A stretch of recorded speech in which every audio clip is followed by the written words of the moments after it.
जब आप कहते हैं कि सेक्युलरवाद के नाम पर पाखंड हो रहा है या मुसलमानों को सिर्फ वोट बैंक की तरह समझा गया ताकि वो सड़क, बिजली, पानी, तालीम बाकी मुद्दों से दूर हो जाए, तो लोग तो यही जोड़ेंगे कि योगेन जी ममता बनर्जी के बारे में कह रहे होंगे। 30% वहाँ मुसलमान है, बंगाल में उन पर आरोप लगाती है बीजेपी। योगेन जी अखिलेश यादव के लिए कह रहे होंगे, तेजस्वी के लिए कह रहे होंगे, राहुल गांधी के लिए कह रहे होंगे, और नहीं भी कह रहे होंगे तो यही तो पार्टियां हैं।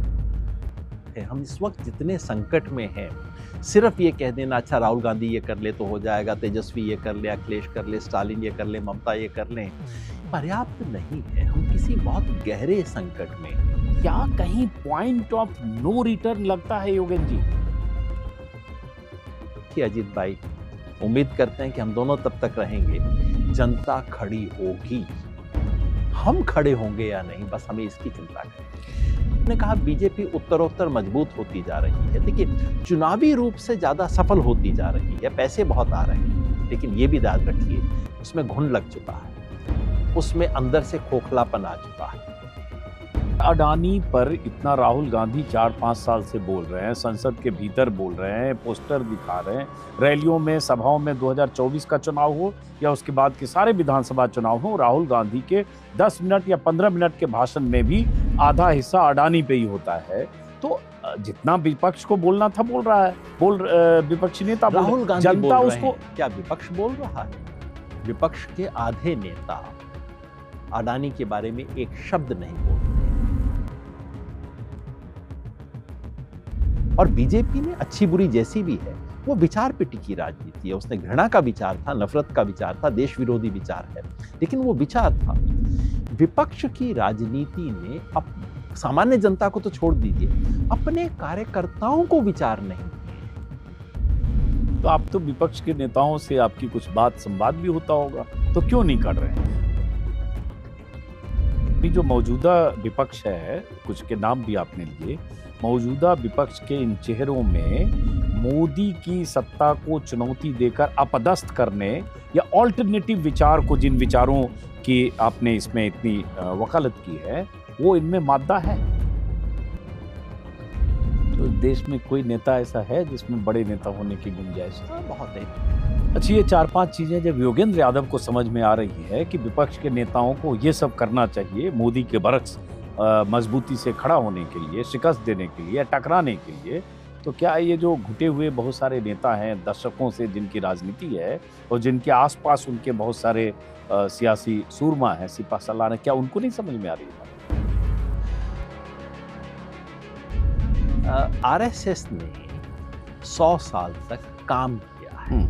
काम किया है मतलब सामान्य लोगों के बीच जाके संवाद, खाद पानी दिया, पेड़ बड़ा हो गया, चाहे जहर के इंजेक्शन दिए, लेकिन उन्होंने, इसीलिए मैं कहता हूँ सच्ची सांप्रदायिकता, सच्ची इस लिहाज से नहीं कि वो सच्चे हैं, लेकिन वो कम से कम अपने सांप्रदायिकता के लिए कमिटेड है, निष्ठा है उनकी अपने काम के प्रति। 100 साल तक उन लोगों ने काम किया है।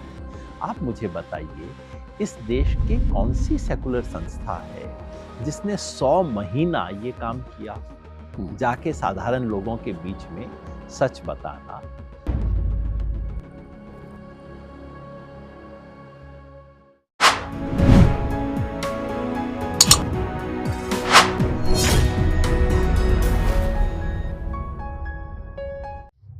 मैं एक थोड़ा तल्ख एक सवाल पूछता हूं कि भाई आपने 333 पन्ने की एक किताब लिखी, 333 ही है शायद? जी, हाँ।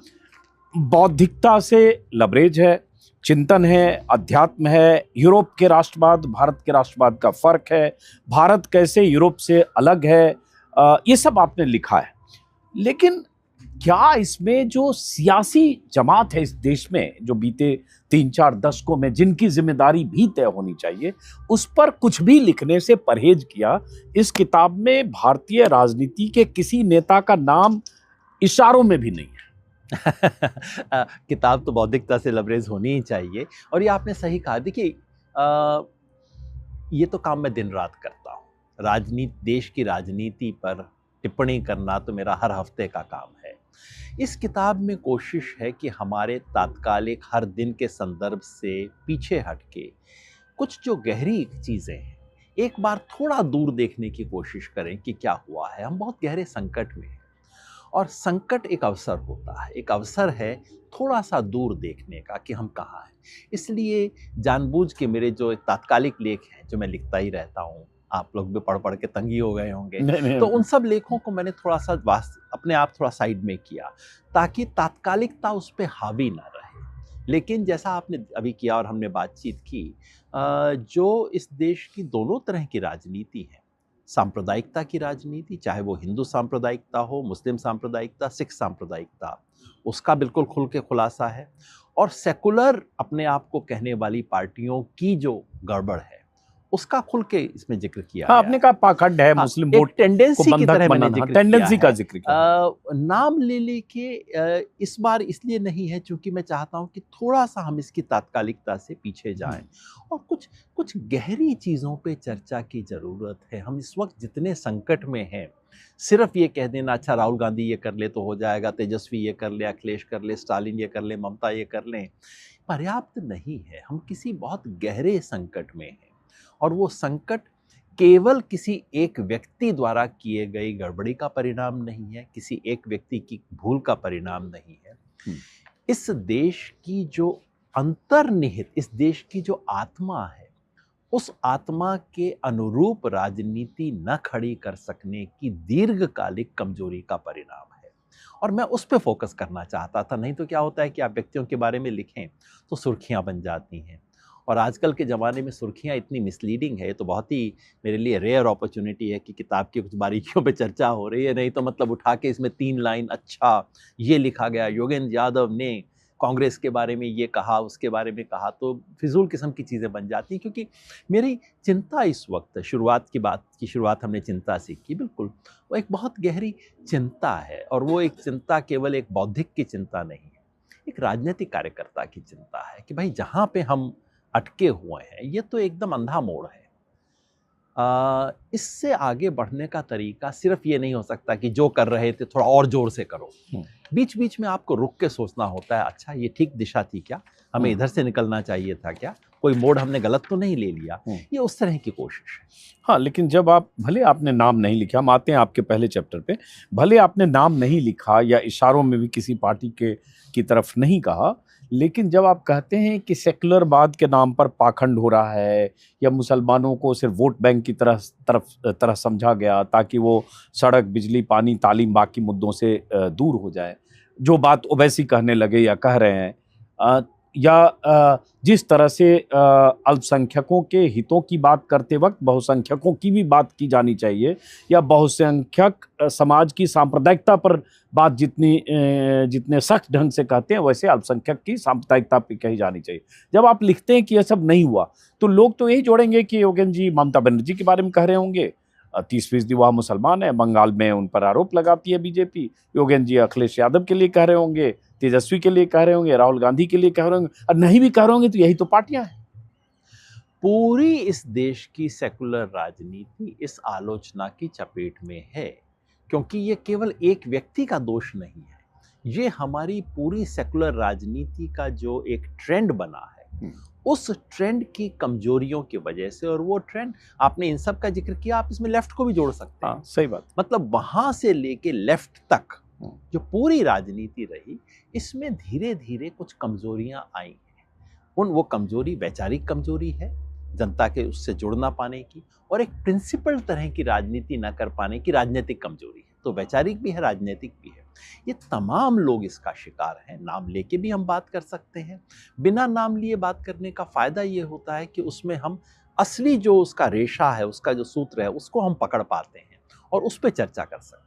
या कोई आदमी डिसग्रंटल हो के पहले इस किताब के थॉट को खारिज करे, उससे बढ़िया है कि वो भी पढ़े कि कहीं इसमें हम हैं कि नहीं। ठीक है, हम तो सब हैं। आप इसे मान लीजिए मेरी अपनी आलोचना है, किसी दूसरे की आलोचना नहीं है, अपनी आलोचना है। हम पता नहीं क्यों हमारी एक जो वैचारिक संस्कृति है उसमें कई चीज़ें हो गई। एक तो हमारे यहाँ दोस्तों की आलोचना नहीं करते, और आलोचना तभी करते हैं जब व्यक्तिगत रंजिश या खुंदक हो जाए। इस लिहाज से मैं प्रताप मेहता और अपूर्वानंद वगैरह का बहुत सम्मान करता हूँ कि वो ईमानदारी से अपने डिफरेंसेस को पब्लिक में व्यक्त कर सकते हैं। याद रखिए, ये वो देश है जहाँ महात्मा गांधी और रविंद्रनाथ टैगोर गुरुवर टैगोर, दोनों एक दूसरे के विचारों को खारिज करते हुए सार्वजनिक चिट्ठियां लिखा करते थे। तो वो परंपरा हम बनाएं। और दूसरा ये कि हम आजकल बातों को व्यक्तिगत संदर्भ से दूर करके देखते नहीं है। ये हमारी सार्वजनिक विमर्श की एक बहुत कमजोरी है। इसलिए मैं सब लोगों से और आपके पाठकों सबसे कहना चाहता हूँ कि इस किताब की आलोचना जो है वो लेखक की सीमाएं और लेखन की सीमाएं उस तक सीमित ना रहे। बहुत छोटी चीज़ है, लेखक भी छोटा है, लेखन भी छोटा है। जो विचार है उसकी सीमाओं पे चर्चा करें, उस पे चर्चा करें तो बात कहीं आगे जाएगी। अब जैसे मैं नाम के साथ आता हूँ, बाकी अभी बहुत सारी चीज़ें हैं बात करने को। प्रधानमंत्री मोदी 2014 में उनकी ताजपोशी होती है। एक लेख शायद 2013 में आपने लिखा है मोदी जी की केंद्रीय सत्ता पर काबिज होने के पहले, लेकिन उसमें अपने खतरे बताए हैं। तो 11 साल, अब 11.5 साल हो गए तुम जनवरी में, 11.5 सालों में वो कुछ हो गया हिंदू जनमानस पर, वो असर बीजेपी और संघ परिवार ने छोड़ा या बनाया कि ये सवाल 11.5 साल में ज्यादा पैदा हो गए कि जो बीजेपी वाजपेयी के समय में शिखर पर भी 190 का आंकड़ा नहीं पार कर पाती है, वो बीजेपी 2019 में 300 का आंकड़ा पार करती है। तो क्या कहीं पॉइंट ऑफ नो रिटर्न लगता है योगेन जी कि अब देश जहां जा चुका है, जैसे बहुसंख्यक समाज हिंदुत्ववादी सोच के साथ बीजेपी और संघ के नैरेटिव के जाल में फंसना कहें या उस नैरेटिव को अपना मानना कहें, वहां जा चुका जहां वापसी बहुत मुश्किल है। तो ये किताब उन्हीं हताशाओं से निकली है। मैं बिल्कुल नहीं मानता। ना तो पॉइंट ऑफ नो रिटर्न है, ना हताशा है। पॉइंट ऑफ नो रिटर्न इसलिए नहीं है कि ये एक बहुत गहरी सभ्यता है। एक सभ्यता के इतिहास में 10-11 साल ऐसा बिंदु नहीं होता जो उसके भविष्य को सदैव के लिए निश्चित कर देगा।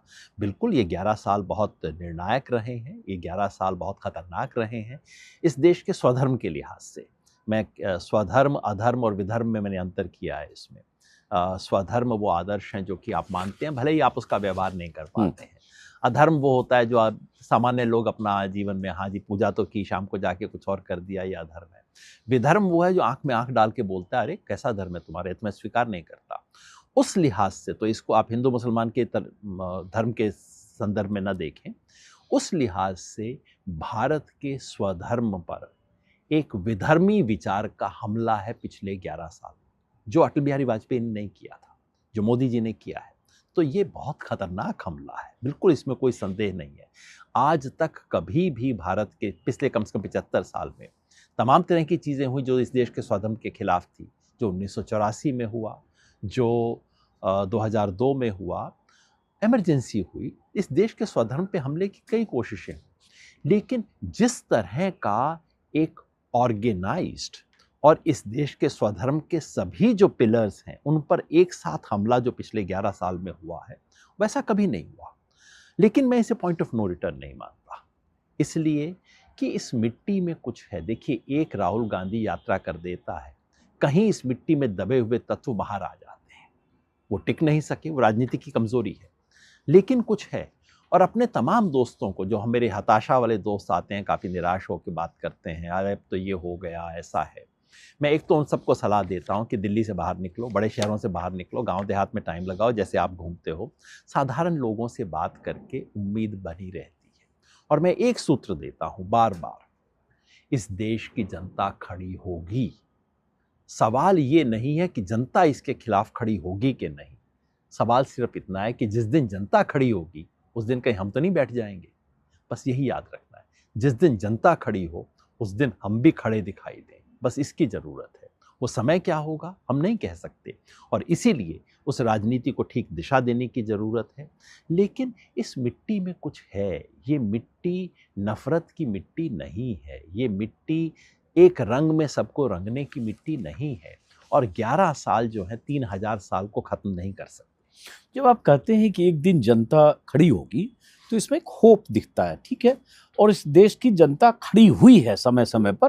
इंदिरा गांधी की सत्ता के खिलाफ खड़ी हुई, राजीव गांधी की उस अपार बहुमत वाली सत्ता के खिलाफ खड़ी हुई।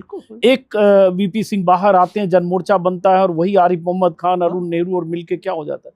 तो जनता खड़ी हुई है अलग अलग मौकों पर, लेकिन हिंदुत्व के जिस धागे में, मैं कहूंगा उसमें नफरत और कट्टरता मिलाकर, जिस धागे में माझा कह सकते हैं, बेटर होगा धागे से, क्योंकि माझा में तीखापन होता है, गर्दन भी कट जाती है माझे में, चाइनीज माझा तो है।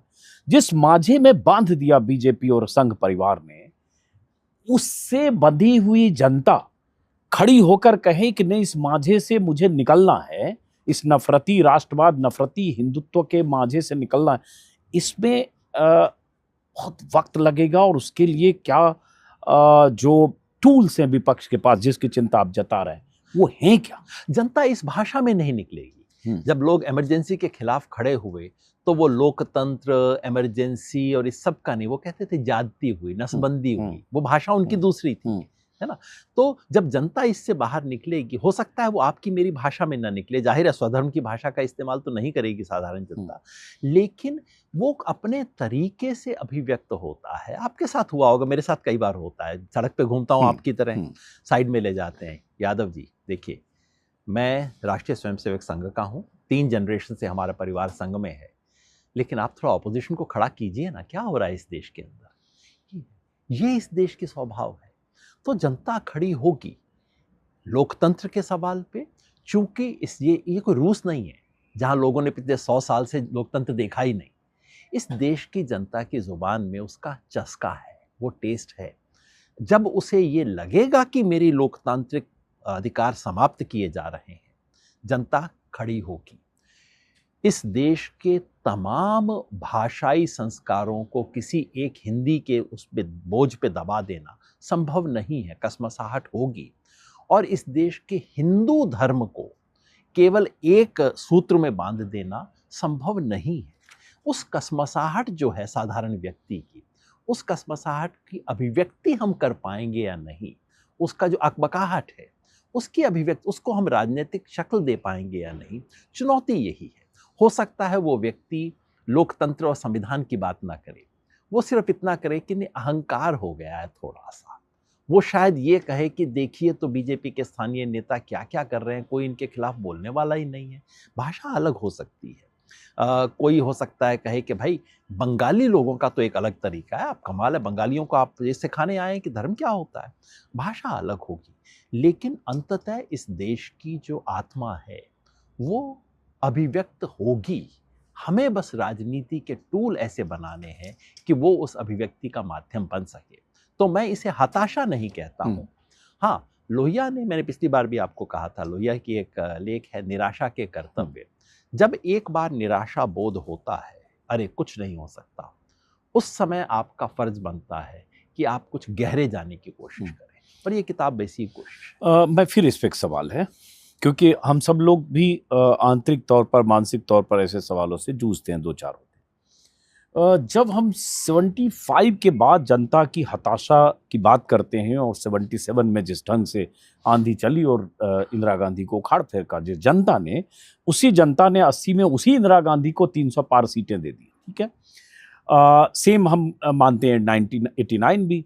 लेकिन उस दौर में जिस सत्ता को उखाड़ फेंकने के लिए जनता सड़क पर आई या आंदोलित हुई, उसमें धर्म और धर्मांधता का एंगल नहीं था। धर्मांधता का चोला या माझा जिसको कहता हूं, वो उस माझे से जनता को नहीं बांधा गया था। किसी सत्ता से नाराजगी थी, उनके अपने महंगाई, बेरोजगारी और सारे बुनियादी सवाल थे, लोकतांत्रिक सवाल थे, संविधान से जुड़े, अधिकार से जुड़े सवाल थे। लेकिन इन्होंने चालाकी, बीजेपी और मोदी ने ये की है कि इन्होंने धर्मांधता के माझे से जनता को बांधा हुआ है।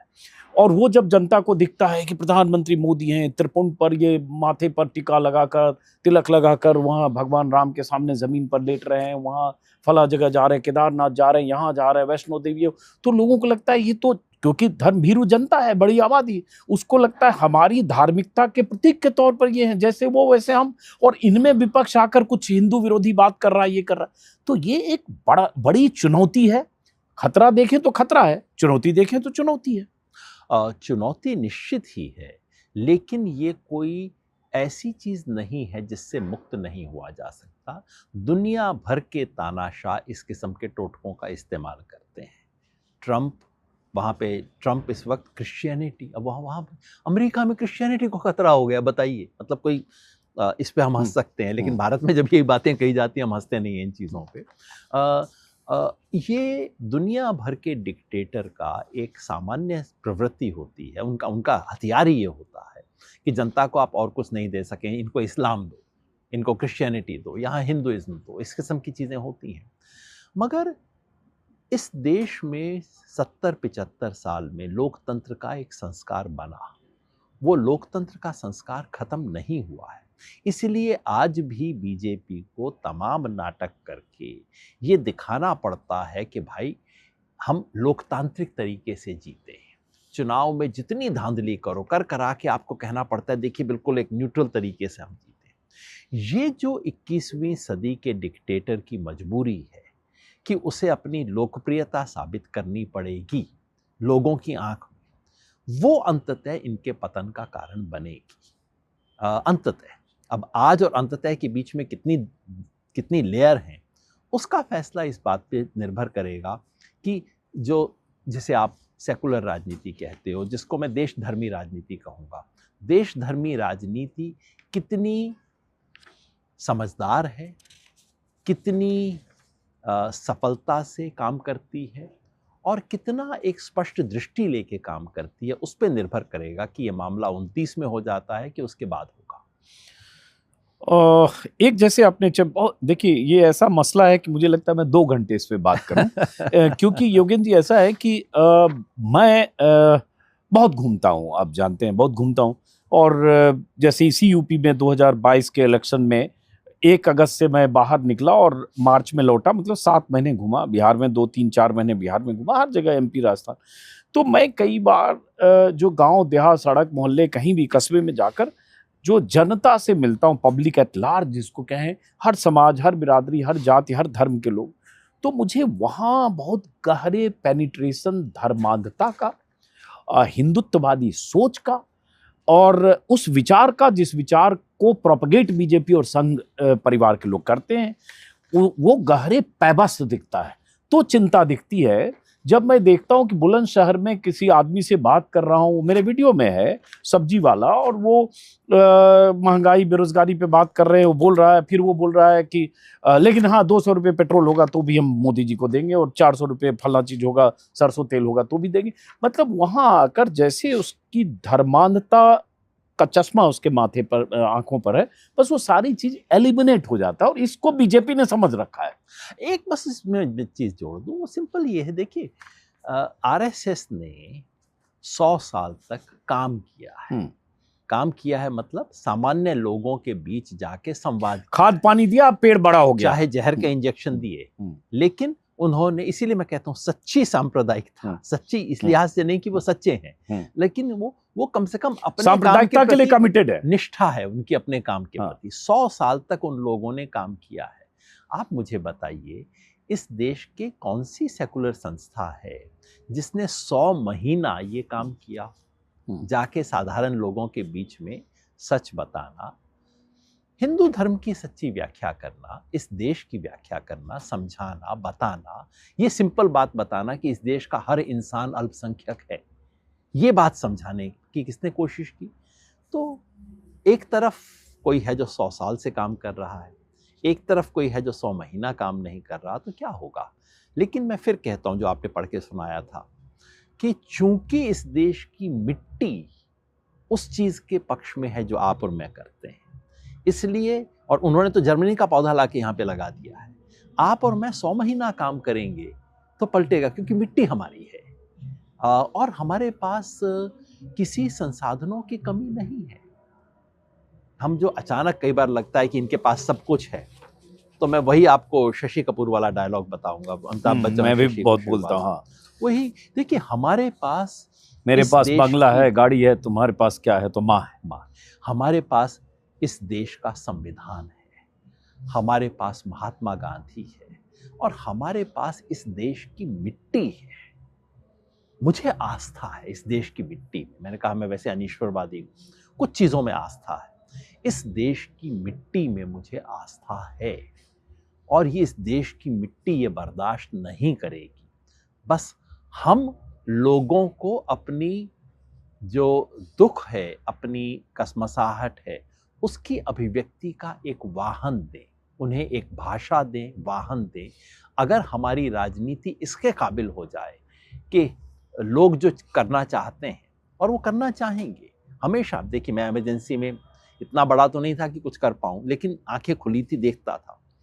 एक जमाना था जब लगता था इमरजेंसी में कुछ नहीं हो सकता। आप जयप्रकाश नारायण की डायरी देखिए जो हाल ही में दोबारा रिलीज हुई है, और वो कह रहे हैं पता नहीं कितने साल चलेगी, 10 साल 20 साल, हम कुछ नहीं जानते, देश में कोई प्रोटेस्ट नहीं है, पूरे देश ने सरेंडर कर दिया है, सब घुटनों के बल बैठ गए हैं, कुछ नहीं हो सकता। और वही जब पलटा तो देखिए कैसे पलटा। तो इसको याद रखिए अजीत भाई, उम्मीद करते हैं कि हम दोनों तब तक रहेंगे, जनता खड़ी होगी। हम खड़े होंगे या नहीं, बस हमें इसकी चिंता करनी। अब एक और चीज है, देखिए ये शायद पिछली बार मैंने पूछा था या बात की थी कि नहीं, लेकिन वो अपने घूमने के निजी तजुर्बे से, क्योंकि फिर अब बंगाल जाऊंगा, अभी बिहार यूपी का चुनाव होगा अगले साल, तो फिर 6 महीने घूमूंगा। मुझे लगता है कि जो बीजेपी ने किया, ये जवाब आप समझें तो समझ में आए कि बीजेपी और संघ परिवार ने, और खासतौर से इस 10 साल में, ठीक है 1925 से ये काम कर रहे हैं, बट फलीभूत अभी हुआ बीते 10-12 साल में, कि उन्होंने इस तरह से पेनिट्रेट किया कि वहाँ जातीयता बहुत हद तक टूटी है। जातीयता मतलब जाति की दीवारों के आधार पर जो वोट बैंक था वो टूट गया, और उन्होंने सब में सेंध लगा ली, ओबीसी और इसमें। लेकिन जब वहाँ बात करते हैं सर, मुझे तो अक्सर झटका लगता है रोज कि कई बार आदमी महंगाई से या बेरोजगारी से या उसके तात्कालिक उसकी वजहों से परेशान होता है या मान भी लेता है, और प्याज के छिलके की तरह उतार के समझने की कोशिश की, आज में आखिर में उसका मुस्लिम हेट तुरंत आ जाता है। मतलब कोर बीजेपी और आरएसएस का जो आइडियोलॉजी है वो वहां पर आ जाता है, और वो लोगों तक पहुंचा दिया उसने। तो अब इसका सवाल है कि आप उसका काउंटर क्या पहुंचाएंगे। एक छोटा सा एग्जांपल देता हूं ताकि लोगों को समझे। मैं मेरे बहुत क्लोज रिलेटिव किसी दिन टीवी देख रहे थे और उसी तरह की चीजें देख रहे थे, और जबकि वो बहुत कम्युनल माइंड के नहीं थे 10 साल पहले, और मैं अचानक पहुंचा, मैंने कहा क्या देख रहे हैं सब ये वो। तो उन्होंने बेगूसराय का, जहाँ मैं का रहने वाला हूँ, वहाँ के रहने वाले, तो उन्होंने उसी की भाषा में बोला, मुसलमाना का चाप के मोदी रख सके, मतलब मुसलमान को चाप के मोदी रख सकता है, वो पढ़े लिखे एक सज्जन ने बोला। तो ये बात मैं बहुत जगह सुनता हूं कि लास्ट में यही आ जाती है। इसका काउंटर क्या हो? इसका काउंटर बड़े हिंदू जन्म जिसकी चिंता आपने जताई है इसमें बहुत जगह, इसका काउंटर रातों रात तो नहीं हो सकता, जाहिर है, क्योंकि देखिए जो जहर का इंजेक्शन इतना गहरे दिया जाता है वो एकदम रातों रात तो डिटॉक्सिफिकेशन उसका हो नहीं सकता। और इस सरकार के विरुद्ध, इस सत्ता के विरुद्ध जब लोगों की कसमसाहट आएगी, वो पहली अभिव्यक्ति बेरोजगारी के सवाल पे होगी, पहली अभिव्यक्ति अपने आर्थिक चिंताओं की वजह से होगी, पहली अभिव्यक्ति केवल सेकुलरिज्म, संविधान और लोकतंत्र की नहीं होगी। लेकिन राजनीति में इन चीज़ों से जगह मिलती है जिसमें आप वो बात कह सकें। मैं फिर कहना चाहता हूँ, ये जो इस वक्त जो लगता है कि इनके आरएसएस बीजेपी की भाषा पूरे देश में सर चढ़ के बोल रही है, ये एक तात्कालिक चीज है। जैसे आज लगता है पूरे अमेरिका नस्लवादी हो गया है, बस और कुछ बचा नहीं, केवल नस्ल का खेल है। अब देखिए कैसे इनका एम्पायर जब ताश के पत्तों की तरह गिरेगा तो कैसे गिरना शुरू होगा। आज ये भाषा है, लेकिन इसीलिए भाषा महत्वपूर्ण है। अगर हम आप जैसे लोग एक नई भाषा बनाने का काम आज शुरू करें तो राजनीति को जब कोई मौका मिलेगा, और मौका दूसरी वजह से मिलता है। बीजेपी ने देखिए कुछ चीज़ें बहुत ध्यान से समझ ली है, उन्हें भी पता है कि केवल इस धर्म की बात करने से काम नहीं चलेगा, इसलिए बीजेपी ने जाति की राजनीति को ध्यान से समझा और उसको न्यूट्रलाइज करने का तरीका सोचा। मन से मनुवादी हैं ये कतई तौर पे, लेकिन बाहरी तौर पे इन्होंने सबको बैठाना शुरू किया, वो सब किया। दिक्कत ये है कि राजनीतिक समझदारी का काम, राजनीति को समझना, समझदारी से चाल चलना, स्ट्रेटेजी बनाना, ये सारी चीज खाली बीजेपी क्यों कर रही है? ऑपोजिशन क्यों नहीं कर सकता? किसने रोका है इन्हें करने से? तो नाकाम है, नहीं कर पा रहे ना, सीधी सी बात है। ये विल तो क्या है, क्या विपक्ष के पास विल पावर नहीं है इसके लिए, इच्छा शक्ति नहीं है, या विपक्ष लॉन्ग टर्म प्लानिंग के साथ नहीं काम कर रहा है, या विपक्ष लगातार बीजेपी का काउंटर करने के लिए जितनी मेहनत से उनकी मशीनरी काम करती है उतनी मेहनत नहीं विपक्ष करता है? विपक्ष की कमी तो है ही। अगर विपक्ष की कमी ना होती तो 3 बार से ये सरकार देश में आए तो कुछ तो विपक्ष की कमी रही होगी। ये बात जरूर है कि जो सत्ता में रहता है उसकी चीज़ें हमेशा चमकती हुई दिखाई देती हैं। आपको ध्यान होगा 2010-11 का समय, बीजेपी में बिखराव हो रहा था, आपसी खींचतान हो रही थी, तो उस समय लगता था कि बीजेपी तो कुछ है ही नहीं और 3 साल के अंदर क्या बन गई। तो ये बात जरूर है, सत्ता से बाहर होते हैं तो आपकी कमियां ज़्यादा दिखती हैं, और आजकल तो मीडिया का काम ही केवल उनकी कमियों को दिखाना है, ये बात। लेकिन इससे इनकार कतई नहीं करना चाहिए कि विपक्ष की राजनीति में एक जो वैचारिक, देखिए बुनियाद है विचार, विचार के ऊपर है संवाद, संवाद के ऊपर है राजनीति के नारे और मुहावरे, तीनों में ही दिक्कत है। और शब्दावली जिसका जिक्र बार बार कर रहे हैं, वो तीनों जो बुनियादी विचार इस देश के स्वधर्म को दोबारा स्थापित करने की वैचारिक प्रक्रिया नहीं हो रही है, उसकी एक राजनीतिक शब्दावली बनाने की प्रक्रिया नहीं है, और वो नहीं है तो जाहिर है हमारे हाथ में नारे नहीं है। और इसमें होता है कि विपक्ष का नेता भी जब कुछ करने की कोशिश करता है तो वो भी ले दे कि इन्हीं से कंपटीशन करता है कि नहीं मैं भी हिंदू मंदिरों के लिए ग्रांट दूंगी। ये क्या है? वही तो खेल है जो कि वो कर रहे हैं, जो आम आदमी पार्टी कर रही है। वो क्या खेल होता है? क्योंकि आपके पास वो एक गहरी भाषा ही नहीं है, समझ नहीं है। और हाँ, राजनीति करनी होगी आज के जमाने में तो आपको 24 घंटा करनी होगी, इसका तो कोई विकल्प नहीं है। मोदी शाह से लाख असहमति हो, उनकी विचारधारा से हर तरह का बुनियादी विरोध मेरा तो है, मैं तो उनकी विचारधारा को देशद्रोही बोलता हूं। लेकिन एक बात से तो आप इनकार नहीं कर सकते ना, 24 घंटा काम करते हैं राजनीति का, उनकी जो राजनीति है उसका 7 दिन 24 घंटा सोचना, राजनीति की रणनीति बनाना, उसके बगैर तो कोई काम नहीं है। और विपक्ष के कितने नेता हैं जो कि ऐसा काम करते हैं? ये तो नहीं होता ना। अब आप उसका मुकाबला करने के लिए अगर वो 24 घंटा करते हैं तो आपको तो 36 घंटा काम करना पड़ेगा भाई, आपको सोचना पड़ेगा, कुछ रणनीति बनानी पड़ेगी, वो दिखता नहीं है। तो इस बात को तो कहना पड़ेगा कि तो बहुत अहम है ना कि भाई एक तरफ मोदी शाह की स्ट्रेटजी है 24 घंटा काम, जैसा आप बता रहे हैं। हाँ, 24 घंटा में चुनाव की तरह लगातार सोचना, और मशीनरी रिसोर्स और सब कुछ है, पैसा भी है, एजेंसियां भी है, सब कुछ है। तो सवाल उठता है उसका काउंटर करने के लिए विपक्ष भाई ये कह दें कि बीजेपी ईवीएम से मैनेज कर रही है, बीजेपी एसआईआर से मैनेज कर रही है, ये कर रही है, लेकिन जो जनमानस पर काम करने, आपने इस किताब में ईवीएम और उसका तो जिक्र किया नहीं है कहीं कि ईवीएम एसआईआर और जो भी बीजेपी का मैनेजमेंट, आपने बात की है सैद्धांतिक और वैचारिक लड़ाई में विपक्ष बीजेपी के बरक्स क्यों कमजोर है, कहां कमजोर है, जनमानस की नब्ज को पकड़ने, समझने और उस हिसाब से रणनीतिक तौर पर काम करने में कहां कमजोर है। तो ये विपक्ष को करना है तो क्यों नहीं कर रहा है विपक्ष?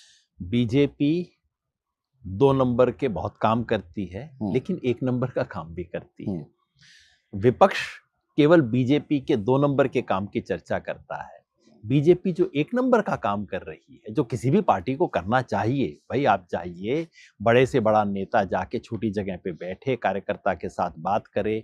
एक आदमी यदि पार्टी का नॉमिनेशन फाइल करता है आपके कैंडिडेट के खिलाफ तो प्रधानमंत्री का फोन चला जाता है। मतलब ये सब तो एक पार्टी के 1 नंबर के काम है ना। वो 1 नंबर के काम क्यों नहीं करता विपक्ष? मैं समझता हूँ 2 नंबर का काम ना करना चाहिए, ना विपक्ष के बस का है। आज की तारीख में मीडिया पे उनका कब्जा है, पैसे पे उनका कब्जा है, चुनाव आयोग पे उनका कब्जा है। लेकिन ये आपको, अब उत्तर प्रदेश का चुनाव 1 साल दूर है, आज ही अखिलेश यादव क्यों नहीं पूरे उत्तर प्रदेश की यात्रा पे निकलते? कौन उनको रोक सकता है ये करने से? और वो पहुंचेंगे और समझेंगे कि क्या दुख दर्द है जनता का, लोगों के मन में समाजवादी पार्टी को लेके क्या गलतफहमी है, समझेंगे। हो सकता है 1 साल में उसको दूर भी कर लें। मैंने कहा था बिहार के बारे में, प्रशांत किशोर जिनकी राजनीति से मैं कतई सहमत नहीं था, पर मैंने कहा था अगर तेजस्वी यादव ने गांव-गांव की वो यात्रा की होती जो प्रशांत किशोर ने की थी, तेजस्वी यादव मुख्यमंत्री होते बिहार के, तो ये काम तो कर सकते हैं ना। जो कर सकते हैं वो क्यों नहीं कर रहे, मुझे समझ नहीं आता। तो आप तो विपक्ष के नेताओं से आपकी कुछ बात संवाद भी होता होगा, तो क्यों नहीं कर रहे हैं भाई? यूपी में मार्च 2027 में, अगले साल, अभी से देखें तो 13 महीने बाद चुनाव है। तो अखिलेश यादव, सही आपने कहा 75 जिले हैं यूपी में, तो अभी से तो 75 जिले में 3-3 दिन भी निकल जाए तो 200 दिन होते हैं, और बाकी आप करिए।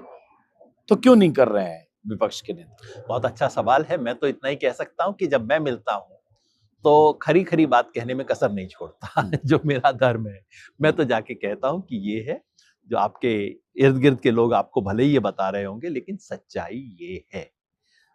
सुन लेते हैं, आगे सुन के क्या करते हैं, अब उनकी पार्टी है, उनका पूरा तरीका है, और हर एक की, देखिए हर नेता को लगता है कि मुझे समझ है, और मेरे जैसा व्यक्ति बाहर से टिप्पणी करके, हमें भी लगता है कि हमें उनसे ज्यादा समझ है। हर व्यक्ति को इस देश में लगता है कि राजनीति की उसको दूसरे व्यक्ति से ज्यादा समझ है, तो वो अपने तरीके से करते हैं। लेकिन इतना मैं जरूर कह सकता हूँ, चाहे कोई भी, जो भी नेता बात सुनता है, मुझे लगता है कि मेरा पहला फर्ज है उसको कड़वी हकीकत बताना, उसमें कसर नहीं छोड़ता। एक तो विपक्ष की जो मौजूदा स्थिति है, और दूसरी तरफ मजबूत बीजेपी, दिनों दिन मजबूत होती बीजेपी। जैसे बीजेपी को अगर एक झटका लगा 2024 के चुनाव में, जहां 240 पर बीजेपी टिक गई, तो बीजेपी ने बहुत तेजी से दूसरे राज्यों में रिकवर कर लिया, और उस जख्म पर मरहम लगाकर और फिर मजबूती से पहलवान की तरह आके अखाड़े में खड़ी हो गई बीजेपी। अब ठीक है, उसमें आप कुछ कहें कि इधर कुछ गड़बड़ी हुई, ये बेईमानी हो, ठीक है, वो आरोप अपनी जगह, बट खड़ी हो गई। लेकिन विपक्ष झटकों से, हार से, और जिस भी तरह की चुनौतियों से, नाकामियों से भी नहीं सीखता है क्या?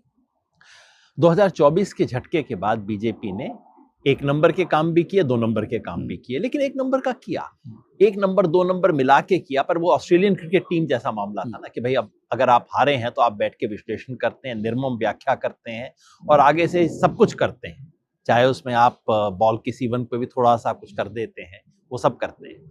तो इतना तो कहना चाहिए कि बीजेपी ने वो क्षमता दिखाई है कि वो चुनाव, जहां तक चुनाव जीतने का संबंध है, चुनाव जीतने के लिए में सब कुछ झोंक देने की जो क्षमता है, वो बीजेपी ने दिखाई है, जो कि बाकी विपक्षी दलों ने नहीं दिखाई है। आपने कहा बीजेपी उत्तरोत्तर मजबूत होती जा रही है। देखिए, चुनावी रूप से ज्यादा सफल होती जा रही है, पैसे बहुत आ रहे हैं, लेकिन ये भी याद रखिए, उसमें घुन लग चुका है, उसमें अंदर से खोखलापन आ चुका है। और ऐसी पार्टियां जो बाहर से बहुत बड़ी होती जाती हैं और अंदर से जिसमें घुन लग जाता है, वो जब गिरती हैं तो ऐसे फटाक से गिरती हैं। पश्चिम बंगाल में सीपीएम के साथ क्या हुआ? 34 साल का राज, अंदर से घुन लग चुका था पार्टी को। उससे जस्ट पिछला चुनाव क्या शानदार तरीके से जीता था, उसके बाद हारे तो पता नहीं लगा। बीजेपी के, आप पुराने संघ के कार्यकर्ताओं से बैठ के कभी उन भरोसे से बात करिए कि वो बीजेपी के बारे में क्या सोचते हैं। इस वक्त बीजेपी में जो हो, भारतीय राजनीति के सारे अवगुण, और उसको आप स्क्वायर कर दीजिए, वो सब बीजेपी के भीतर इस वक्त आ चुके हैं। इसलिए जब गिरेंगे तो औंधे मुंह गिरेंगे।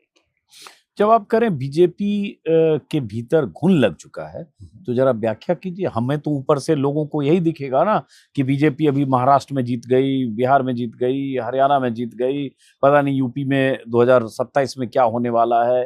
2024 के बाद लगातार बीजेपी की विजय पताका बहुत तेजी से अलग अलग राज्यों में फहरा रहा है, तो फिर ये घुन कहाँ है?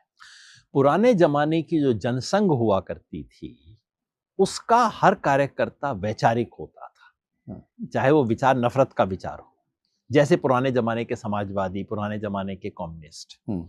जब बीजेपी नई नई बनी थी 1980 के बाद, तो उसमें भी यही एक चरित्र होता था कि भाई ये विचार के लोग हैं, जो आपको राम जन्मभूमि आंदोलन में दिखाई दिया, जिस विचार के हम विरोध में हैं, लेकिन विचार था उनके पास। आज बीजेपी मुख्यतः अवसरवादिता की पार्टी है, जो कांग्रेस के साथ सन 50 और 60 के दशक में हो रहा था, कि जिसको गाड़ी में चढ़ना था वो पकड़ के लटक लिया और कांग्रेसी हो गया, वो भाषा बोलने लग गया, गांधी जी, उसने भी खादी का कुर्ता पहनना शुरू कर दिया, अंदर से कोई आस्था नहीं हुआ करती थी। ये सब जो आपको केसरिया पटका लगाए हुए दिखते हैं, ये सब वही है। वो खादी की जगह, खादी का कुर्ता पहनने की जगह अब केसरिया पटके ने ले ली है। अवसरवादिता अव्वल दर्जे की बीजेपी में आ चुकी है, और ये बात आप बीजेपी के लोगों से पूछ लीजिए। भ्रष्टाचार, भ्रष्टाचार का इंतहा है इस वक्त, ऊपर से नीचे तक, खासतौर पे उन राज्यों में जहां बीजेपी की लगातार सत्ता चलती जा रही है। गुजरात हुआ, मध्य प्रदेश हुआ, और अब उत्तर प्रदेश भी, बिहार भी है। इतनी कहानियां तो आई बिहार में। इतना भयानक भ्रष्टाचार है जो कि जनता को बिल्कुल साफ दिखाई दे रहा है। जनता के प्रति अहंकार, ये जो बिल्कुल सत्ता की जो पुरानी निशानियां होती हैं, जिन चीजों की वजह से कांग्रेस का पतन हुआ था, एग्जैक्टली वो सब चीजें बीजेपी में आ रही हैं। तो जिसको बीजेपी वालों से पूछा जाए तो कहते हैं अरे हमारी पार्टी का तो कांग्रेसीकरण हो गया, ये उनका मुहावरा है। लेकिन ये सब बीजेपी में आया है, और जब ये सत्ता इस तरह की होती है, बनती है, तो जनता देखती है, पब्लिक जो है सब जानती है। एक कुछ समय तक इनके पीछे लगी हुई है, लेकिन ये लोगों की आंखों से छुपा नहीं है कि इस वक्त बीजेपी के राज में हो क्या रहा है। और अभी तक तो जनता को इनके ऊपर के खेल पता नहीं लगे हैं, ये अडानी वाला खेल, क्योंकि वो जनता को देते हुए दिखाई नहीं देता। ये जो अडानी का रिश्ता है, ये जो अंबानी के साथ किया जा रहा है, और राष्ट्रीय सुरक्षा के मामलों पे क्या हो रहा है, जनता तक खबर नहीं पहुंची है। जिस दिन ये ऊपर का भ्रष्टाचार, अभी तक ये है कि नीचे वाले गंदे हैं, ऊपर तो सब ठीक चल रहा है। जिस दिन ये नीचे का भ्रष्टाचार और ऊपर के भ्रष्टाचार की कहानी जुड़ जाएगी, उस दिन जनता माफ नहीं करेगी। लेकिन सर, अडानी पर इतना राहुल गांधी 4-5 साल से बोल रहे हैं, संसद के भीतर बोल रहे हैं, पोस्टर दिखा रहे हैं, रैलियों में, सभाओं में, 2024 का चुनाव हो या उसके बाद के सारे विधानसभा चुनाव हो, राहुल गांधी के 10 मिनट या 15 मिनट के भाषण में भी आधा हिस्सा अडानी पे ही होता है। तो जितना विपक्ष को बोलना था बोल रहा है, विपक्षी नेता बोल, राहुल गांधी जनता बोल रहे उसको हैं, क्या विपक्ष बोल रहा है? विपक्ष के आधे नेता अडानी के बारे में एक शब्द नहीं बोलते हैं। कांग्रेस के अधिकांश नेताओं का मैंने नहीं सुना है अडानी के बारे में बोलते हुए। और राहुल गांधी की स्पीचेस कहां तक जनता तक पहुंचती हैं, कितने तक पहुंचती हैं? आज भी मोदी जी का अडानी के साथ जो रिश्ता है, उससे देश का सामान्य नागरिक अनभिज्ञ है, उसे पता ही नहीं है कि खेल क्या चल रहा है। और इसमें हमारा मीडिया तो दोषी है ही, मीडिया जिस तरह की चीजों को कर रहा है। लेकिन मुझे विश्वास है, जिस जनता ने बोफोर्स के लिए राजीव गांधी को माफ नहीं किया, इस देश की जनता इन चीजों को माफ नहीं करती, अगर पता लगे तो। और ये बात मीडिया तो जैसा है वैसा है ही, विपक्ष की तरफ से भी जिस तरह से इस चीजों को आना चाहिए वो अभी नहीं आ रहा है। लेकिन ये पाप का घड़ा है, भर रहा है, इतना निराश न हो, पाप का घड़ा भर रहा है, फूटेगा। लेकिन देखिए, मैं फिर वही एक काउंटर है मेरा कि जैसे आपने कहा ना कि वो विचार, चाहे आप उससे सहमत हो असहमत हो, जिस विचार से 92 की मस्जिद का ढांचा टूटा, या उस विचार को रखते हुए वाजपेयी और जोशी और आडवाणी के नेतृत्व की बीजेपी मैक्सिमम 186 पर पहुंची, अगर मुझे नंबर याद है 1989-99 का। लेकिन ये बीजेपी 300 पार करती है। तो क्योंकि इस बीजेपी में साम दाम दंड भेद सारे हथकंडे हैं, एजेंसियां हैं, पैसा है, करप्शन है, दूसरे दलों के लोगों को लपेट के समेट के वॉशिंग मशीन में धो के लाना है। तो ये सब करके इन्होंने कुनबा इतना बड़ा कर लिया। लेकिन उस कुनबे के साथ, जो मैंने पहले भी बोला सर, कि उसके साथ धर्मांधता का पुट, वो उनकी सबसे बड़ी ताकत नहीं है क्या? आज की तारीख में बहुत बड़ी ताकत है। लेकिन एक बात आप देखिए अजीत भाई, बीजेपी को 2024 में, 2019 में कितना वोट आया? 40% क्रॉस नहीं की बीजेपी। इस देश में कितने हिंदू हैं? 80%। ये सब करने के बाद भी आधे हिंदू इनको वोट दे रहे हैं, आधे हिंदू नहीं दे रहे वोट। इस सब के बावजूद कुछ तो है ना? तो जो आप कह रहे हैं मैं बिल्कुल स्वीकार करता हूं, और वो जो बढ़ा है वो बहुत खतरनाक है और इससे नुकसान हुआ है। लेकिन मैं कह रहा हूं, ये सब करने के बाद भी आधा हिंदू इस देश का इनको वोट नहीं दे रहा है। बहुत कुछ है जो बचा है इस देश में। आज भी इनकी हिम्मत नहीं होती ये कहने की कि हम गॉडसे के उपासक हैं। तो अंदर से तो हैं, आज भी कहते हैं महात्मा गांधी। कुछ तो है, क्योंकि इन्हें पता है कि जनता ये स्वीकार नहीं करेगी इस देश की। बहुत कुछ है, बशर्ते कि हम उसके साथ खड़े हो सके। अब एक सवाल सीधा आपके स्वधर्म पर आने से पहले, कि चिंताएं इतनी अपनी जगह हैं, जो आपने कहा, बीजेपी का विस्तार, बीजेपी का लगातार हर राज्य में बीजेपी के विजय रथ का दौड़ना, और वो सब हम सामने देख रहे हैं। क्या करे विपक्ष, क्या करे राहुल गांधी, क्या करे अखिलेश यादव, क्या करें तेजस्वी यादव, क्या करें विपक्ष के बाकी राज्यों के नेता, जिससे बीजेपी के उस विस्तार को या बीजेपी की जो मजबूती है उसको कहीं न्यूट्रलाइज किया जा सके? देखिए, हर नेता समझता है कि उसे हम जैसे लोगों से ज्यादा राजनीति आती है, तो मैं उन्हें ज्ञान देने वाला कौन होता हूँ। सिंपल सी बातें हैं। राहुल गांधी यात्रा पे निकले। ऐसा नहीं था कि वो बहुत सामान्य लोगों से मिल पा रहे थे उस यात्रा में भी, लेकिन उस एक यात्रा ने राहुल गांधी को बदल दिया, इस देश की राजनीति को बदल दिया। सब नेताओं को मैं इतना कहूंगा, ये हर नेता, आपको लगेगा कि हार गए हैं, लेकिन इन सब का एक दरबार होता है और उस दरबार में घिरे रहते हैं। सब नेताओं को अगर कोई एक रामबाण औषधि में बताऊं तो ये कि अपने दरबार से बाहर निकलिए, जनता के बीच में पैदल घूमिए, पहली बात। दूसरा, इसकी इसके लिए जो संविधान परक भाषा हम एक बनाए, वो नेता का काम नहीं होता, वो बुद्धिजीवियों का काम होता है, लेकिन वो भाषा जनता तक पहुंचाएं। जनता तक अपनी बात पहुंचाने के जो नए मीडियम हैं उनका इस्तेमाल कीजिए। 2022 में आप भी घूम रहे थे, मैं भी घूम रहा था उत्तर प्रदेश में।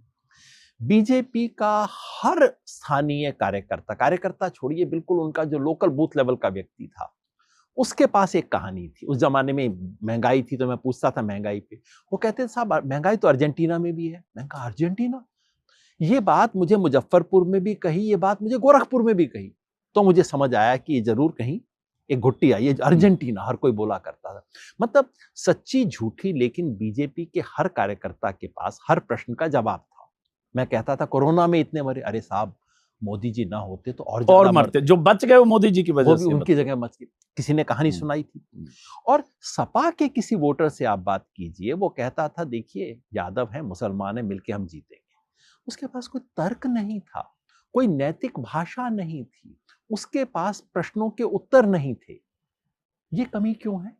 क्योंकि इन पार्टियों ने खुद अपने कार्यकर्ता का प्रशिक्षण नहीं किया है, अपना विचार उन तक नहीं पहुंचाया है, और उस विचार की कमी में इनका कार्यकर्ता भी आधे समय बीजेपी की भाषा बोलता है। वोट नहीं देगा, वोट डाल के आएगा मुलायम सिंह जी की पार्टी को, लेकिन अगर मोहल्ले चौपाल में बात हो रही होगी तो बात में वो भी आधा इन्हीं की तरफ झुक जाएगा, क्योंकि आपने वो विचार नहीं बनाया। इस देश में राजनीति ने हमेशा विचार बनाए थे, और बीजेपी ने अच्छी बुरी जैसी भी है वो विचार पे टिकी राजनीति है। उसने घृणा का विचार था, नफरत का विचार था, देश विरोधी विचार है, लेकिन वो विचार था।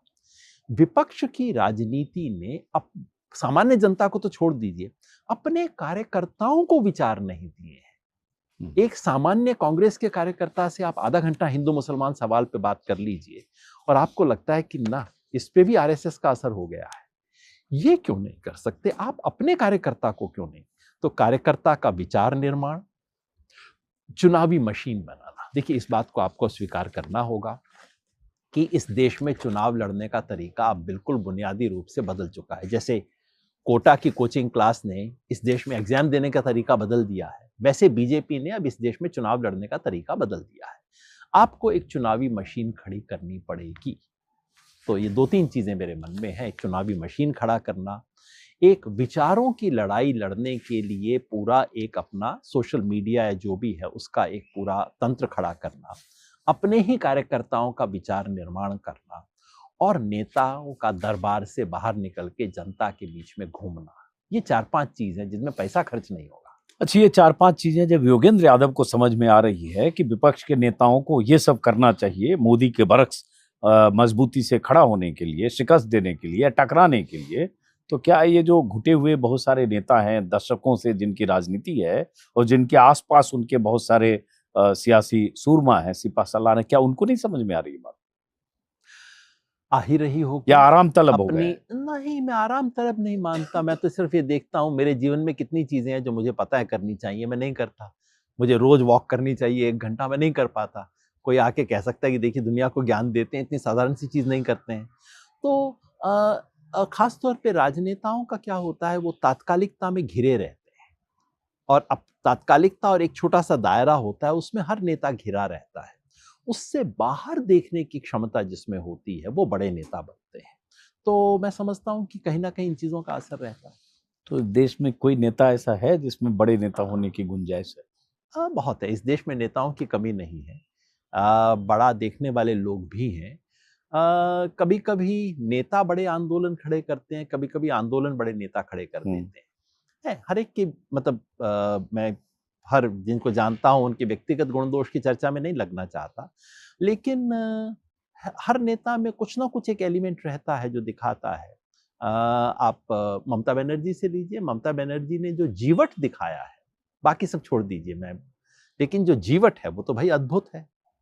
राहुल गांधी में तात्कालिकता से बाहर जाके सोचने की क्षमता है। कभी-कभी मुझे लगता है बाहर ज़्यादा सोचते हैं, तात्कालिकता में थोड़ा ज़्यादा सोचें तो बेहतर होगा।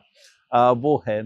अखिलेश में मैं देखता हूँ उनमें एक तरह की वाक्पटुता आई है। मीडिया को हैंडल करने का एक तरीका आया जो बहुत कम, स्पॉन्टेनियस तंज के साथ। हाँ, तंज के जो बहुत कम लोगों में विपक्ष में देखता हूँ। तो हर एक की अपनी-अपनी स्ट्रेंथ है। और ऐसा ही नहीं है कि बीजेपी वाले को बहुत ही शानदार काम करते हैं। देखिए जो जिस वक़्त सत्ता में होता है, उसकी हर चीज़ चमकती हुई दिखाई देती है। जब चमक उतर जाएगी और जब अकेले रेलवे प्लेटफ़ॉर्म में एक दिन बैठे होंगे, उस दिन उनका कैरेक्टर दिखाई देगा। उनको उस टाइम जज करेंगे। तो अभी जो मौजूदा विपक्ष है, कुछ के नाम भी आपने लिए, मौजूदा विपक्ष के इन चेहरों में मोदी की सत्ता को चुनौती देकर अपदस्थ करने या ऑल्टरनेटिव विचार को, जिन विचारों की आपने इसमें इतनी वकालत की है, वो इनमें मादा है? कुछ ना कुछ होगा, दूसरों में आ जाएगा और विचार अगर बनते हैं तो वो अपने आप, देखिए नेता लोग विचार नहीं बनाते। नेता तो विचारों को, जैसे मैंने कहा, वो तो रिटेल की शॉप होती है जो विचारों को आगे बढ़ाती है। विचार, क्योंकि इस किताब का फोकस विचारों पे है, तो एक बार विचार बनते हैं, थोड़ा चलते हैं, उसके बाद हर कोई उसका इस्तेमाल करना शुरू कर देता है। अब एक विपक्ष के हर नेता को पता है कि भाई हिंदू मानस को हमें अब वो नहीं करना, ऑफेंड नहीं करना, लेकिन उनके पास ऐसा कोई गहरा विचार है नहीं वो करने का, उनसे बात करने का। तो इसलिए फिर वो सॉफ्ट हिंदुत्व की शक्ल लेता है कि चलो मतलब अब मुसलमानों को ज़्यादा टिकट मत दो, अच्छा चलो इनको भी आप फला मंदिर के लिए भी ये दे दो, मंदिर में धोख लगा के चलो इत्यादि, ये सब जो बिल्कुल टोटके किस्म की चीज़ें हैं। क्योंकि उनके पास गहरी बात करने की भाषा नहीं है, जो पहले 15-20 साल में इस देश के नेताओं के पास थी आज़ादी के बाद। इसलिए मैं समझता हूँ कि वो भाषा बनाएँ, नेता अपने आप पकड़ लेंगे भाषा को। अब एक आखिरी इससे सवाल, उसके बाद हम पहले चैप्टर पर। जैसे आपने कहा कि एक चैप्टर है आपका, राष्ट्रवाद की जमीन से ही लड़ी जा सकती है सेकुलरवाद की लड़ाई, और एक और चैप्टर है नफरत के खिलाफ लड़ाई, बाहरी समर्थन का मोहताज ना हो। तो उसमें आपने एक बात कही है जिसमें आपने अपना जिक्र किया कि आपको किसी अमेरिकी डेमोक्रेसी समिट में इनविटेशन मिला और आपने उनको मना कर दिया कि अपने काम से मतलब रखिए, और आपने कहा कि हम भारतीय हैं और भारत की छवि वैश्विक मंच पर मलिन होते हम नहीं देख सकते, हम अपनी सरकार से सवाल करेंगे, विरोध करेंगे, लेकिन वैश्विक मंच पर सरकार के खिलाफ नहीं बोलेंगे। ये थोड़ा सही भी हो सकता है, लेकिन थोड़ा तार्किक नहीं भी लगेगा कि भाई जब ऐसी स्थिति बनती है तो लोग बोलते हैं। अब उस हिसाब से देखें तो राहुल गांधी आपके इस तर्क के हिसाब से गलत बयानी करते हैं, क्योंकि जब भी अमेरिका जाते हैं, बाहर दूसरे देशों में जाते हैं, यूनिवर्सिटी में, यूके में बोलते हैं, और उसकी वजह से वो निशाने पर भी रहते हैं, टारगेट पर भी लगातार चैनल और बीजेपी और मोदी जी यही कहते हैं कि देश की छवि खराब जाकर विदेश में कर रहे हैं। वो जिस लेख का आप जिक्र कर रहे हैं उसका संदर्भ कुछ दूसरा है। संदर्भ ये है कि भारत में जब वो हुआ था ना, ऑप इंडिया या उसका था, एक महिला ने कुछ लिखा था जिसके चलते ये हुआ पैगंबर था। साहब पे जो बयानबाजी हुई पैगंबर पे थी, बयानबाजी नुपुर हुई शर्मा थी। वाली कहानी थी। हाँ, तो उसके बाद कई इस्लामिक देशों ने भारत पे काफी सख्त ऐतराज हम्म। किया, और उसको लेके हमारे कई सेकुलर साथी काफी उत्साहित थे। देखो पूरी दुनिया हमारे बारे में ये कह रही है। मैंने उस पे लिखा था कि ना, इससे उत्साहित मत होइए। ये जो तमाम देश कर रहे हैं, इनका कोई रिकॉर्ड नहीं है किसी भी सवाल पे ईमानदारी से बोलने का। अपने अल्पसंख्यकों को खुद ये देश प्रताड़ित करते हैं, और इनके समर्थन से उत्साहित मत होइए। और जो अमेरिका और बाकी देशों के बारे में भी, देखिए आज की दुनिया में ये तो खैर इसका कोई मतलब नहीं है कि आप वहाँ बोलें ना बोलें। मैं जो बोल रहा हूँ आपको, आपके इस प्रोग्राम को न जाने कितने लोग अमेरिका में, यूएई में, कनाडा में देखेंगे, तो अब तो वो मतलब बचा ही नहीं है कि आप यहाँ बोलें या वहाँ बोलें। लेकिन क्या हम उनसे समर्थन की उम्मीद करें? हिंदुस्तान का एक तबका रहा है जिसने मानवाधिकारों के सवाल पर, पर्यावरण के सवाल पर, अल्पसंख्यकों के अधिकार के सवाल पर अंतर्राष्ट्रीय समर्थन की उम्मीद की है और अंतर्राष्ट्रीय समर्थन का स्वागत किया है। मैं हमेशा इस पे कहता हूं, अंतर्राष्ट्रीय समर्थन अगर वो कोई देश देता है जिसकी ये छवि है कि वो हमेशा सही चीजों के साथ खड़ा होता है, तो उसको स्वीकार कर सकते हैं। ऐसा देश मुझे दुनिया में दिखाई देता नहीं। कभी कभी मुझे लगता है कि दक्षिण अफ्रीका शायद एक ऐसा देश है जो कि ठीक ठीक सवालों पे ठीक बोल रहा है। बाकी अमेरिका वाले मुझे कहें कि भाई तुम अल्पसंख्यकों के खिलाफ कर रहे हो, और मैं कहूँ हाँ हाँ देखो अमेरिका ने कहा, अरे उनका अपना रिकॉर्ड तो देख लो, वो क्या करते हैं। जिसने दुनिया में इतने लोकतंत्र को नष्ट कर दिया, वो मुझे आके कहे कि भारत में लोकतंत्र में गड़बड़ है, और मैं कहूँ देखो अमेरिका कह रहा है, अरे बोलने वाले होते कौन है।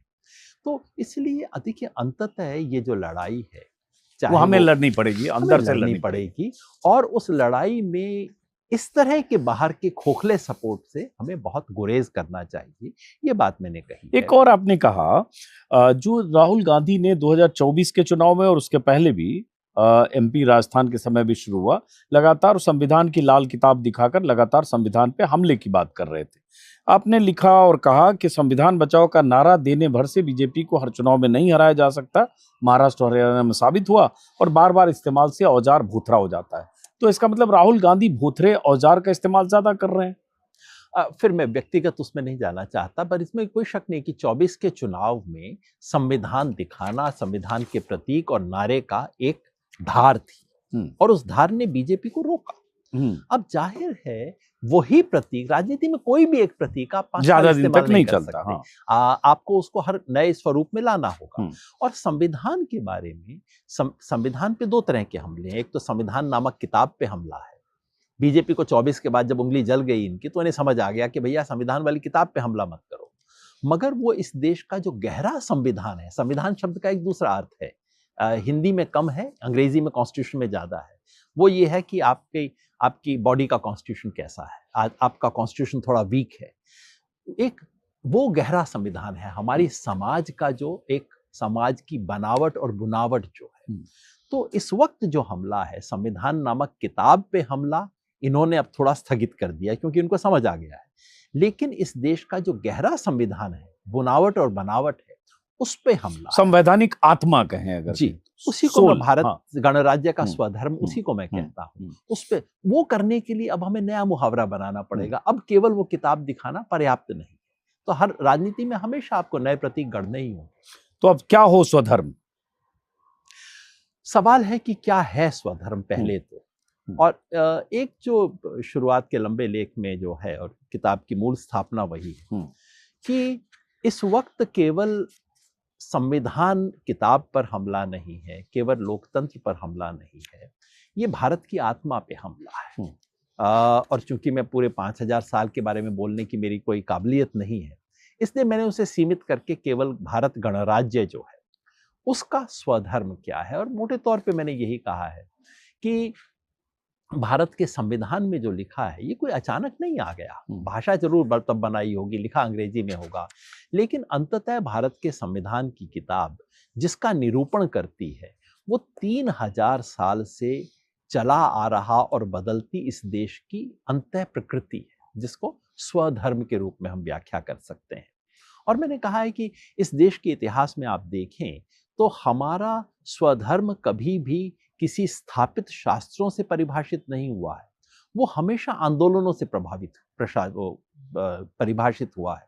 तो इसलिए जिन लोगों को आंदोलनों से परेशानी है, उनको इस देश की सभ्यता से परेशानी है।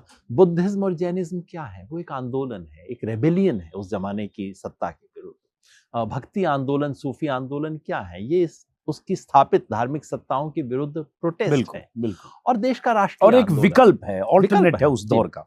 और इस देश का राष्ट्रीय आंदोलन केवल अंग्रेजों को बाहर निकालने का आंदोलन नहीं है, वो इस देश की नई आधुनिकता गढ़ने का आंदोलन, या सामाजिक विद्रुपताओं के खिलाफ एक विकल्प है, विचार सबके विरुद्ध। तो ये देश आंदोलनों के जरिए इस देश ने अपनी आत्मा को परिभाषित किया है। ये 3 बड़े आंदोलन हुए, और मैं कहता हूं कि 4 प्रमुख सूत्र हैं जो बार बार बदलते रहे हैं, लेकिन उसमें एक कंटिन्यूटी रही है, जिसको आज हम सेकुलरिज्म कहते हैं।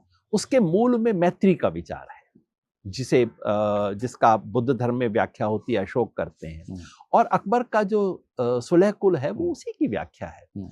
जिसे हम आज समाजवाद कहते हैं, उसके मूल करुणा के विचार में है, जो कि बाद में रहम की शक्ल लेता है। जिसे हम आज डेमोक्रेसी कहते हैं, उसके मूल में विनय है, विनय जिसको आज हम मॉडेस्टी के अर्थ में समझते हैं, लेकिन मूलतः वो एक कोड ऑफ कंडक्ट है, एक अनुशासन संहिता है, और वो जो कि बाद में अदल का और मसलह का शक्ल लेती है, और जिसे हम आज फेडरलिज्म कहते हैं, जो टेक्निकली हमारे संविधान में इस्तेमाल नहीं हुआ है लेकिन भावना है। उसके मूल में देशाचार का विचार है कि अलग अलग जगह पे अलग अलग आचार होते हैं। तो ये हमारे सभ्यता के सूत्र हैं जो कि संविधान में बुने गए हैं, और आज उन सूत्रों को काटने की कोशिश हो रही है। तो ये केवल संविधान नामक किताब पर हमला नहीं है। इस देश का संविधान कोई 2 साल में नहीं लिखा गया था, 100 साल में लिखा गया था इस देश का संविधान। और वो जो 100 साल थे वो भारत के पिछले 3000 या 5000 साल का बाहर से साक्षात्कार करने का समय था। उन सबके चिंतन का एक कपड़ा लबो-लुआब है। बिल्कुल हाँ, सही। तो भारत का संविधान वो है। शब्द इधर उधर होते हैं, सेकुलरिज्म कब आया, इमरजेंसी में आया, नहीं आया, ये सब बेकार की बातें हैं, क्योंकि वो 1950 के संविधान में अंतर्निहित है। ये सारी सही बात है, सही जैसे बात। समाजवाद प्रेम्बल में ना हो लेकिन संविधान में है। ना होता तो ज्यादा अच्छा रहता, मैं तो मानता हूँ। तभी ये नोच खसोट रहे हैं प्रेम्बल को। ये जिसे आज समाजवाद कहते हैं, आप कहते हैं लाल रंग की किताब दिखाता है राहुल गांधी। अरे भाई, संविधान की आत्मा लाल है। वो कहती है कि अंतिम व्यक्ति के साथ खड़े हो, वो कहती है कि विषमताओं को समाप्त करो। तो ये जो चीजें आई हैं, ये अनायास नहीं आई है। ये बहुत हमारी सभ्यता और संस्कृति के कुछ जो मूल सूत्र हैं वो उसमें लिए गए हैं। और हाँ, जो चीजें कूड़ेदान में डालनी थी वो कूड़ेदान में डाली गई हैं। जाति व्यवस्था, उसकी विषमताएं, उसके कूड़ेदान में डाला गया है, उसके बाद बना है।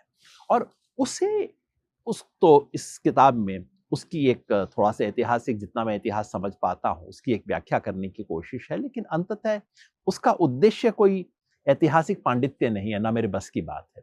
उसका उद्देश्य है एक राजनीतिक कार्यकर्ता जो एक ऐसे समय पे खड़ा है जहां लगता है कि हमारे सामने एक दीवार है, और वो पलट के देखता है, कहता है कि नहीं, इस दीवार से आगे भी रास्ते हैं, और मेरे पास जितने औजार दिखाई देते हैं उससे ज्यादा गहरे औजार हैं। उन औजारों की तलाश है, उस स्वधर्म की तलाश।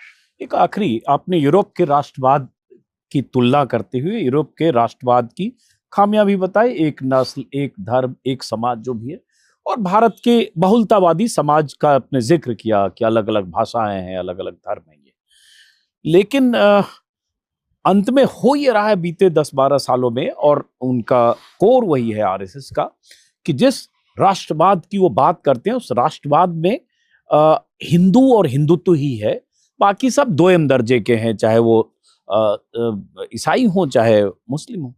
तो राष्ट्रवाद की व्यापक परिभाषा भारत का देखें, जिसकी आपने व्याख्या की, लेकिन वो संकुचित होके वहीं जा रहा है क्या, कि उसमें ये बात सुनने में अटपटी लगेगी, लेकिन मैं बिल्कुल स्पष्ट कहना चाहता हूं, आरएसएस और बीजेपी का राष्ट्रवाद का विचार नकलची विचार है। यूरोप की नकल करने में अगर कोई सबसे आगे है तो ये लोग, जो कि मैकॉले का कहते हैं, मैकॉले को मुक्त कर देना चाहिए। मैंने तो लिखा है, वो लेख भी इसके अंदर है, कि हाँ बिल्कुल अगले 10 साल में मैकॉले को समाप्त कीजिए। तो इसकी शुरुआत तो आपको आरएसएस को समाप्त करके करनी होगी। सबसे बड़ा नकलची तो ये मामला है। देखिए, पूरी दुनिया में एक बीमारी शुरू हुई जो कि यूरोप में शुरू हुई थी, और वो है राष्ट्र राज्य का विचार, नेशन स्टेट। और विचार क्या है कि एक राजनीतिक इकाई में केवल एक ही संस्कृति के लोग रहेंगे, one nation, one language, one race, one religion. ये विचार यूरोप में शुरू हुआ। ये इतना खतरनाक विचार था जिससे लाखों करोड़ों लोग मरे, और जो यूरोप के अंदर जो 2 महायुद्ध हुए उसके परिणाम थे। हिटलर का भी वही विचार था, हिटलर का विचार, लाखों लोगों को कंसंट्रेशन कैंप में मार दिया। पूरा दुनिया के लिए सबसे खतरनाक विचारों में से एक ये था।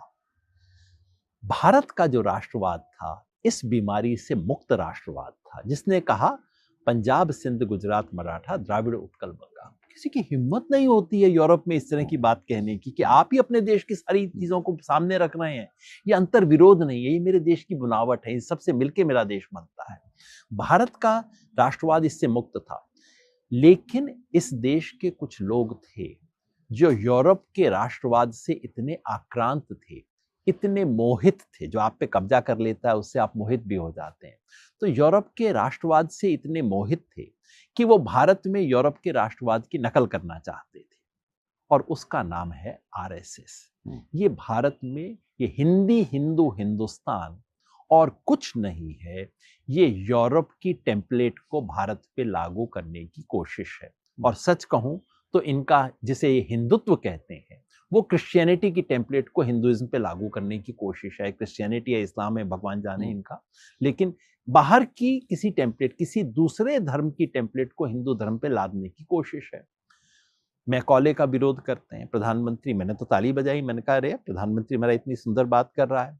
अब कहते हुए सारे शब्द उनके अंग्रेजी में थे, महत्वपूर्ण जितने भी, एस्पिरेशन, टूरिज्म, ये तमाम जितनी, डेवलपमेंट, सारी यूरोप से उधार ली गई अवधारणाओं को बोलते वक्त आप कह रहे हैं कि मैकॉले और गुलामी की मानसिकता से मुक्ति पानी चाहिए। मैं बिल्कुल इसके पक्ष में हूं। इस देश में सांस्कृतिक स्वराज की आवश्यकता है। आजादी के बाद हमारी सांस्कृतिक गुलामी बढ़ी है और हमारी सांस्कृतिक गुलामी के सबसे बड़े कोई प्रतीक हैं तो ये भगवादारी मैकॉले है, ये जो बीजेपी और आरएसएस वाले हैं, ये जो जब भारतीय शिक्षा का भारतीयकरण की बात करते हैं, ये जो डॉक्यूमेंट है एनईपी का डॉक्यूमेंट, ये सीधा सीधा अमेरिकी डॉक्यूमेंट है, इसमें कुछ भी भारतीय नहीं है, ऊपर से भारतीयता का तड़का लगा दिया, थोड़ा थोड़ा सा ये और ये बोल दिया है। मैं चाहता हूं भारतीयकरण हो, लेकिन जब सच्चा भारतीयकरण होगा तो वो इस किस्म के छिछले राष्ट्रवाद से मुक्त होगा। सच्चा भारतीयकरण करना है, थोड़ा गांधी को पढ़िए। सच्चा भारतीयकरण करना है, विवेकानंद को पढ़िए। सच्चा भारतीयकरण करना है, टैगोर को पढ़िए और समझिए कि वो क्या समझते थे इस देश के बारे में।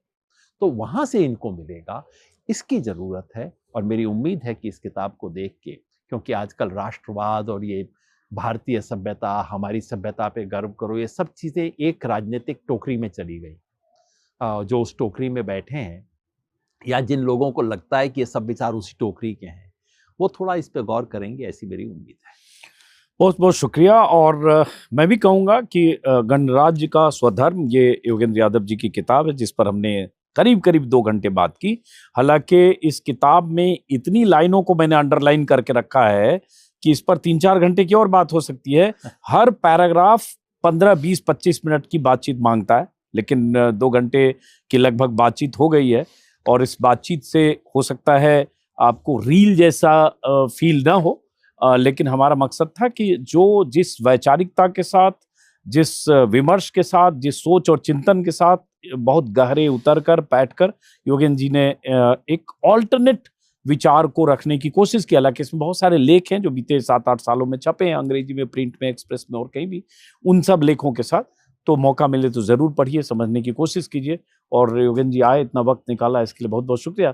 मैं बीच में सिर्फ एक ये भी दर्शकों को बोलूंगा कि भारतीय राष्ट्रवाद, एक इरफान हबीब हिस्टोरियन है, उन्होंने इसमें श्री अरबिंदो से लेकर रविन्द्रनाथ टैगोर, महात्मा गांधी, वल्लभ भाई पटेल, नेहरू, अंबेडकर, राजगोपालाचारी, सुभाष चंद्र बोस, भगत सिंह, जितने लोगों ने अलग अलग मौके पर राष्ट्रवाद को अपने ढंग से डिफाइन किया, चाहे लेख में, चाहे भाषण में, चाहे कहीं और, उसको भी एक किताब की शक्ल में दिया गया। समझने के लिए, समझदारी विकसित करने के लिए थोड़ा इतिहास में जाना जरूरी होता है, क्योंकि यहाँ इतिहास पे ही नफरत का लेयर डालकर और ये मानते हैं, जैसे इस देश में ऐसे लोग हैं, ऐसे बयान आया कि जैसा 2014 के बाद ही भारत आजाद हुआ, कहा भी गया। तो 2014 के पहले नहीं, 2047 के पहले, 1947 के पहले, 1950 के पहले, और उन लोगों ने जिन्होंने भारत की आजादी में बलिदान दिया, कुर्बानी दी, और उन लोगों ने जिन्होंने संविधान लिखा, क्या सोच कर लिखा, क्या चिंतन था, उसको समझने के लिए ये भी पढ़िए। और योगेंद्र जी की तो किताब है। बहुत बहुत शुक्रिया। बहुत बहुत शुक्रिया। किताब न सिर्फ बिके, क्योंकि मेरे पब्लिशर ने कह दिया कि पहला संस्करण तो निकल गया इसका, अब दूसरा संस्करण ला रहे हैं, लेकिन एक राजनीतिक कार्यकर्ता की ये इच्छा नहीं होती कि सिर्फ बिके, पढ़ी जाए, समझी जाए, चर्चा हो और चर्चा से कुछ निकले, ये उम्मीद है। कुछ टेक अवे हो, कुछ हासिल हो, कुछ समझें, कुछ आपके विचारों पर अगर किसी तरह का पर्दा है तो पर्दा थोड़ा हटे। तो बहुत बहुत शुक्रिया योगेंद्र जी, बहुत बहुत शुक्रिया। Thank you, thank you.